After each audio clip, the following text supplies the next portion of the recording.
Let's mic, देश का मिजाज, वेस्ट। यह है लेट्स माइक मॉडर्न रेडियो। आप सुन रहे हैं पश्चिम भारत की खबरें। महाराष्ट्र में नासिक के टीसीएस धर्म परिवर्तन मामले में 5 महीने की गर्भवती आरोपी निदा खान को कोर्ट ने जमानत दे दी है।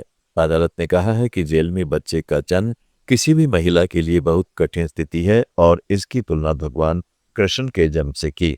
कोर्ट ने कहा, भगवान कृष्ण की तरह जेल में बच्चे को जन्म देने का ट्रामा और उससे जुड़ा सामाजिक कलंक किसी के लिए भी सहने योग्य नहीं है। इसलिए नए बच्चे की भलाई को देखते हुए कोर्ट ने अपने अधिकार का इस्तेमाल करते हुए उसे जमानत देने का फैसला किया है। कोर्ट ने यह भी कहा है कि जांच में खान पर शिकायतकर्ता का ब्रेन वॉश कर धर्म बदलने की कोशिश का आरोप है। पुलिस इस मामले में चार्जशीट दाखिल कर चुकी है। महाराष्ट्र में लगातार हो रही बारिश का असर अब रेलवे संचालन पर भी दिखाई देने लगा है। पुणे क्षेत्र में भूस्खलन और कई जगह जल भराव की स्थिति बनने के कारण रेल यातायात प्रभावित हुआ है। इस कारण इंदौर और दौड़ के बीच चलने वाली इंदौर दौड़ सुपरफास्ट एक्सप्रेस को आज से 17 जुलाई तक दोनों दिशाओं में रद्द कर दिया गया है। रेलवे का कहना है कि खराब मौसम के कारण रैक उपलब्ध नहीं हो पा रही है, जिससे दोनों ट्रेनों के संचालन पर असर पड़ा है। महाराष्ट्र के कई हिस्सों में पिछले 2 दिनों से लगातार तेज बारिश हो रही है। इसके चलते रेलवे ट्रैक और संचालन व्यवस्था प्रभावित हुई है, जिसका असर लंबी दूरी की ट्रेनों पर भी पड़ रहा है। एक साथ चुनाव कराने संबंधी विधेयक की जांच कर रही संयुक्त संसदीय समिति एक ऐसा तंत्र विकसित करने पर काम कर रही है जिससे प्रस्तावित एक राष्ट्र एक चुनाव सुधार को 2029 के लोकसभा चुनाव तक लागू किया जा सके। यह जानकारी समिति के अध्यक्ष पीपी चौधरी ने गोवा में दी।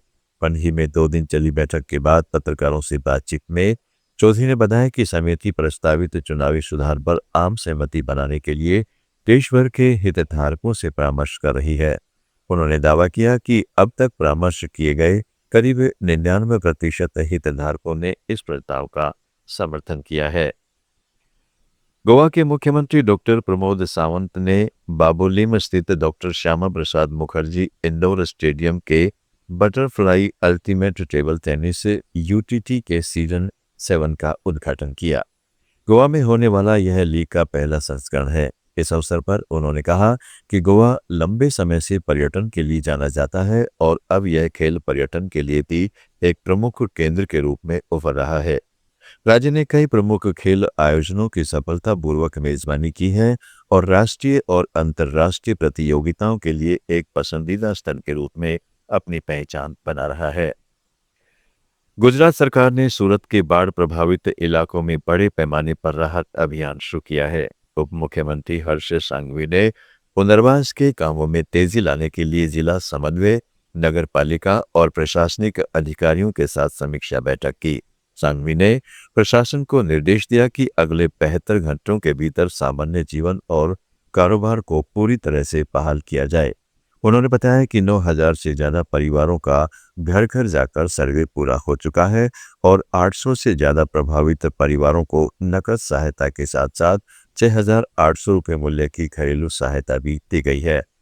उन्होंने कहा है कि बाकी घरों तक पहुंचने और 58 कॉमर्शियल जोन में स्थानीय व्यापारियों को हुए नुकसान का आकलन करने के लिए विशेष टीमें काम कर रही हैं। राजस्थान में 49 अतिरिक्त पुलिस अधीक्षक के ट्रांसफर हुए हैं। जयपुर कमिश्नरेट के अंदर 6 एडिशनल डीसीपी स्तर के अधिकारियों को नई जिम्मेदारी मिली है। पुलिस मुख्यालय से ट्रांसफर लिस्ट जारी हुई है। कई महत्वपूर्ण जिलों और अपराध अनुसंधान शाखाओं के कमान अधिकारी बदल दिए गए हैं।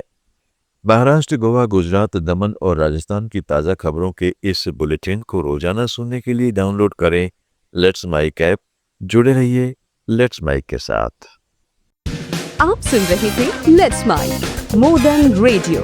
फॉलो कीजिए हमें हमारे सोशल मीडिया प्लेटफॉर्म्स पर।